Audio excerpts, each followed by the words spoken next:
सितारों से आगे जहाँ सपनों का बसेरा है, ब्रह्मांड का हर एक कोना एक नया चेहरा है।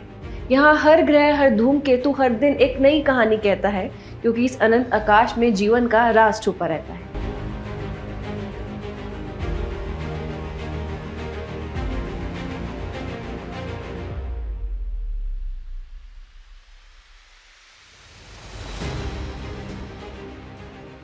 तो आज हम यही जानने की कोशिश करेंगे कि विशाल ब्रह्मांड आखिर कितना बड़ा है, हम इस ब्रह्मांड में कहाँ हैं और सबसे अहम कि इस ब्रह्मांड का निर्माण कैसे हुआ। ये सवाल जितने रोमांचक हैं उतने ही रहस्यमयी भी हैं। तो चलिए इन सभी रहस्यों की कहानी जानते हैं। ब्रह्मांड यानी वह अनंत विस्तार जिसे हम, हमारी पृथ्वी, हमारा सौरमंडल, अरबों खरबों तारे और आकाशगंगाएं शामिल हैं। और आपको जानकर हैरानी होगी कि इस ब्रह्मांड का ज्यादातर हिस्सा खाली है। लेकिन ये सब शुरू कैसे हुआ? अब जरा एक अकल्पनीय दृश्य की कल्पना कीजिए। 13.7 अरब साल पहले पूरी सृष्टि एक छोटे से बिंदु में सिमटी हुई थी। एक ऐसा बिंदु जिसका घनत्व और तापमान अनंत था। फिर अचानक एक महाविस्फोट हुआ जिसे हम बिग बैंग कहते हैं। एडविन हबल की इस थ्योरी के मुताबिक इस महाविस्फोट के बाद ब्रह्मांड का विस्तार शुरू हुआ और ये विस्तार आज भी जारी है। सिर्फ 3 मिनट के अंदर पहले परमाणु बनने लगे और 3 लाख साल के भीतर तापमान 4500 केल्विन तक गिर गया। न्यूक्लियर सब्सटेंसेस की फॉर्मेशन शुरू हुई और ब्रह्मांड धीरे धीरे पारदर्शी हो गया। एक ऑल्टरनेटिव थ्योरी हॉयल की स्थिर अवस्था की अवधारणा है, जो ब्रह्मांड को किसी भी समय लगभग एक ही आकार का मानती है। अब सवाल उठता है कि अगर ब्रह्मांड लगातार फैल रहा है तो क्या यह कभी खत्म भी होगा या फिर हमेशा यूं ही बढ़ता रहेगा? इन सवालों के जवाब ढूंढने में वैज्ञानिक आज भी लगे हुए हैं। अब चलते हैं ब्रह्मांड के सबसे चमकते सितारों की ओर, तारे। हमारे सूरज की तरह अनगिनत तारे जो अपनी रोशनी खुद पैदा करते हैं। ये असल में हाइड्रोजन, हीलियम और धूल जैसी गैसों के विशाल गोले होते हैं, जिनमें हर पल परमाणु संलयन की प्रक्रिया चलती रहती है। इन तारों का घर होता है आकाशगंगा। आकाशगंगाएं ब्रह्मांड की बिल्डिंग ब्लॉक्स हैं, यानी ब्रह्मांड का असली निर्माण इन्हीं से होता है। इनमें अरबों खरबों तारे, धूल और गैस के बादल मौजूद होते हैं। हमारी पृथ्वी जिस आकाशगंगा का हिस्सा है उसे मिल्की वे कहा जाता है। लेकिन हमारा सौरमंडल कैसे बना? नेब्यूलर परिकल्पना यानी नेब्यूलर हाइपोथेसिस के अनुसार यह सब शुरू हुआ एक विशाल हाइड्रोजन गैस और धूल के बादल से, जिसे नेबुला कहा जाता है। यह नेबुला समय के साथ सघन हुआ और गैस के छोटे छोटे गुच्छों में विभाजित हो गया। इन्हीं गुच्छों से आगे चलकर तारे और ग्रह बने। करीब 5 से 6 अरब साल पहले यही प्रक्रिया हमारे सूरज और हमारे सौरमंडल के निर्माण की वजह बनी। यानी हम सब असल में इन्हीं तारों की धूल का हिस्सा हैं। अब सवाल आता है कि तारे जन्म कैसे लेते हैं और उनकी उम्र कितनी होती है। शुरुआत में आकाशगंगा में ठंडी गैसों, हाइड्रोजन और हीलियम के विशाल बादल थे। गुरुत्वाकर्षण खिंचाव के कारण ये गैसें संकुचित होकर अत्यधिक संघनित पिंड बनाती हैं, जिन्हें प्रोटोस्टार कहा जाता है। यह प्रोटोस्टार आगे और सघन होते हैं और परमाणु संलयन यानी न्यूक्लियर फ्यूजन की प्रक्रिया शुरू कर देते हैं, जिससे वे चमकने लगते हैं और तारा बनते हैं। अब तारों के जीवन चक्र के विभिन्न चरण जानते हैं। पहला है मुख्य अनुक्रम तारा यानी मेन सीक्वेंस स्टार। इस चरण में तारे का संतुलन बना रहता है, क्योंकि गुरुत्वाकर्षण इसे कंप्रेस्ड करना चाहता है और न्यूक्लियर फ्यूजन से उत्पन्न ऊर्जा इसे फैलने से रोकती है। यह अवस्था अरबों वर्षों तक बनी रहती है। दूसरा लाल दानव यानी रेड जाइंट। जब तारे के अंदर मौजूद हाइड्रोजन खत्म होने लगती है तो उसका कोर सिकुड़ता है और भारी परतें फैलने लगती हैं। इससे तारा आकार में बड़ा और लाल रंग का हो जाता है। इसके बाद आता है सफेद बौना यानी व्हाइट ड्वार्फ। जब मीडियम मास वाले तारे जैसे सूर्य का ईंधन समाप्त हो जाता है तो वह अपने भारी परतों को अंतरिक्ष में फेंक देता है, जिससे एक गैसीय नेब्यूला यानी गैसियस नेब्यूला बनता है और कोर सफेद बौना यानी व्हाइट ड्वार्फ में बदल जाता है। यह अत्यधिक घना और गर्म होता है, लेकिन धीरे धीरे ठंडा हो जाता है। अब जब तारा बहुत विशाल होता है तो इसका अंत बहुत ड्रामेटिक तरीके से होता है। इसमें है सुपरनोवा। बड़े तारे अपने जीवन के अंत में एक जबरदस्त विस्फोट करते हैं, जिसे सुपरनोवा कहा जाता है। इस प्रक्रिया में तारा अपनी अधिकांश सामग्री अंतरिक्ष में बिखेर देता है, जिससे नए तारों और ग्रहों के निर्माण की संभावना बनती है। और आखिर न्यूट्रॉन तारा या ब्लैक होल। यदि सुपरनोवा के बाद बचा हुआ कोर 1.44 से 3 गुना सौर द्रव्यमान का होता है तो यह न्यूट्रॉन तारे में बदल जाता है, जो बहुत घना और छोटा होता है।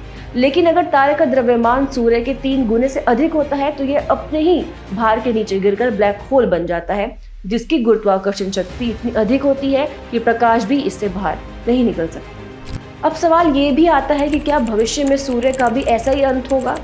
सूर्य अभी अपने मुख्य अनुक्रम चरण में है, लेकिन वैज्ञानिकों के अनुसार आने वाले 5 अरब वर्षों में ये लाल दानव में बदल जाएगा और अंततः सफेद बौना बनकर अपना जीवन समाप्त कर देगा। इस दौरान इसका फैलाव इतना अधिक होगा कि यह पृथ्वी तक पहुंच सकता है। इसलिए तारों का जीवन भी हमारे जीवन की तरह होता है।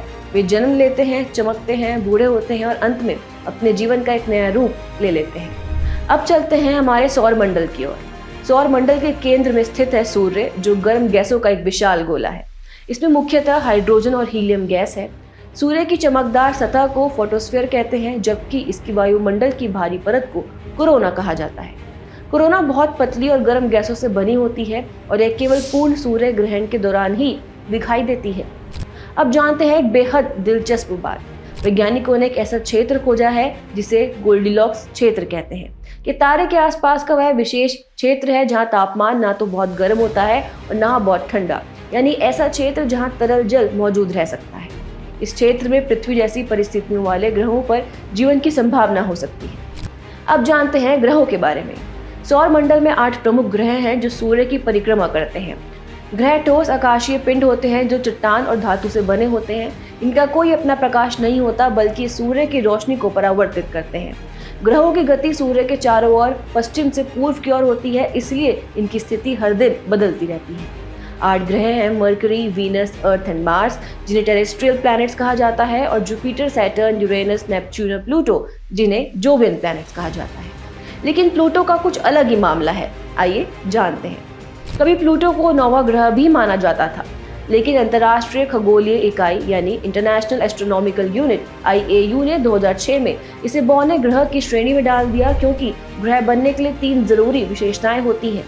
आकाशीय पिंड को सूर्य की कक्षा में होना चाहिए, उसका द्रव्यमान इतना होना चाहिए कि वह गोल आकार ले सके, साथ ही उसे अपनी कक्षा में प्रमुख गुरुत्वाकर्षण पिंड होना चाहिए, यानी उसके रास्ते में कोई और बड़ा पिंड ना हो। प्लूटो तीसरी शर्त पूरी नहीं करता, इसलिए अब उसे ड्वार्फ प्लैनेट कहा जाता है। अब बात करते हैं स्थलीय ग्रहों यानी टेरेस्ट्रियल प्लैनेट्स और जोवियन ग्रहों की। असल में हमारे सौर मंडल में 2 तरह के ग्रह होते हैं, कुछ अर्थ टाइप यानी स्थलीय और कुछ जॉइंट गैस प्लैनेट्स जिन्हें हम जोवियन ग्रह कहते हैं। पहले आते हैं स्थलीय ग्रह पर कि वो 4 ग्रह हैं जो सूरज के सबसे करीब हैं, बुध, शुक्र, पृथ्वी और मंगल यानी mercury, Venus, earth and Mars. इनकी सतह बिल्कुल ठोस और चट्टानी एकदम हमारी धरती की तरह होती है। ध्यान देने वाली बात यह है कि इनमें कोई रिंग्स नहीं होती, लेकिन इनके पास चंद्रमा जरूर है। पृथ्वी के पास एक चंद्रमा है। अब आते हैं जोवियन ग्रहों पर। ये ग्रह एकदम अलग दुनिया है। बृहस्पति, शनि, यूरेनस और नेपच्यून, इन्हें गैस दानव कहा जाता है। ये बहुत बड़े और ज़्यादातर हाइड्रोजन और हीलियम से बने होते हैं। और मज़ेदार बात यह है कि इनके पास वलय यानी रिंग्स होते हैं। ग्रह तो सितारों की परिक्रमा करते हैं, लेकिन क्या कोई ऐसा पिंड है जो ग्रहों की परिक्रमा करे? इसे ही हम उपग्रह कहते हैं। उपग्रहों का अपना कोई प्रकाश नहीं होता, ये तो सूर्य की रोशनी से चमकते हैं। अब एक खास बात जानते हैं, बुध और शुक्र को छोड़कर सौर मंडल के बाकी सभी ग्रहों के पास अपने उपग्रह हैं। अब बात करें हमारे अपने चंद्रमा की। हमारे चंद्रमा का अर्थ से खास रिश्ता है। ये हमारा एकमात्र प्राकृतिक उपग्रह है और हमेशा पृथ्वी के चारों ओर चक्कर लगाता रहता है। गुरुत्वाकर्षण बल इसे अपने कक्षा में बनाए रखता है। दिन में तपिश भरी गर्मी और रातों में जमाने वाली ठंड महसूस होती है। इसकी सतह एकदम कठोर है, जिसमें गड्ढे, धूल और पहाड़ भरे हैं। अब चंद्रमा बना कैसे? इसके पीछे कुछ दिलचस्प सिद्धांत हैं। पहला डार्विन का सिद्धांत, जो कहता है कि पृथ्वी और चंद्रमा पहले एक साथ घूम रहे थे। वो इतना तेजी से घूमे कि डम्बेल के आकार में आ गए और फिर टूटकर अलग हो गए। दूसरा, प्रशांत महासागर वाला सिद्धांत। कहा जाता है कि चंद्रमा प्रशांत महासागर के हिस्से से अलग हुआ था। और तीसरा, सबसे प्रचलित सिद्धांत, बड़ी टक्कर वाला सिद्धांत। करोड़ों साल पहले एक विशाल पिंड यानी मंगल से भी बड़ा पृथ्वी से टकराया। इस टक्कर ने पृथ्वी के एक बड़े हिस्से को उड़ा दिया, जिसने पृथ्वी की परिक्रमा करना शुरू किया और वहीं से चंद्रमा बना। अब क्षुद्र ग्रह यानी एस्ट्रॉइड्स, धूमकेतु, कॉमेट्स और उल्का मीटियोर्स के बारे में बात करते हैं। क्षुद्र ग्रह एस्ट्रॉइड्स मंगल और बृहस्पति के बीच ढेर सारे छोटे छोटे जो पिंड तैर रहे हैं, इन्हें क्षुद्र ग्रह कहते हैं। इनमें सबसे बड़ा है सेरस, जिसका आकार 800 किलोमीटर तक है। मजे की बात यह है कि लोनार झील भी एक क्षुद्र ग्रह की टक्कर से बनी थी। धूमकेतु, कॉमेट्स। धूमकेतु बड़े दिलचस्प होते हैं। ये बर्फ और धूल से बने होते हैं और जब सूर्य के पास आते हैं तो इनकी बर्फ गैस में बदलकर एक लंबी चमकीली पूंछ बना देती है। पूंछ हमेशा सूर्य की उल्टी दिशा में होती है।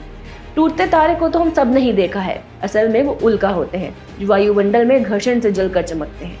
अगर ये पूरी तरह ना जले और धरती पर गिर जाए तो इन्हें उल्कापिंड कहते हैं। तो यही है हमारा ब्रह्मांड, रहस्यों से भरा, अनंत और हमेशा बदलता हुआ। हर ग्रह, हर तारा और हर खगोलीय घटना हमें ये सिखाती है कि हम इस विशाल ब्रह्मांड का एक छोटा सा हिस्सा हैं, लेकिन इस छोटे हिस्से में छिपी है हमारी अपनी अनोखी कहानी। फिर मिलेंगे आपसे एक नई वीडियो के साथ। तब तक के लिए सोचिए, समझिए और देखते रहिए विजन IAS।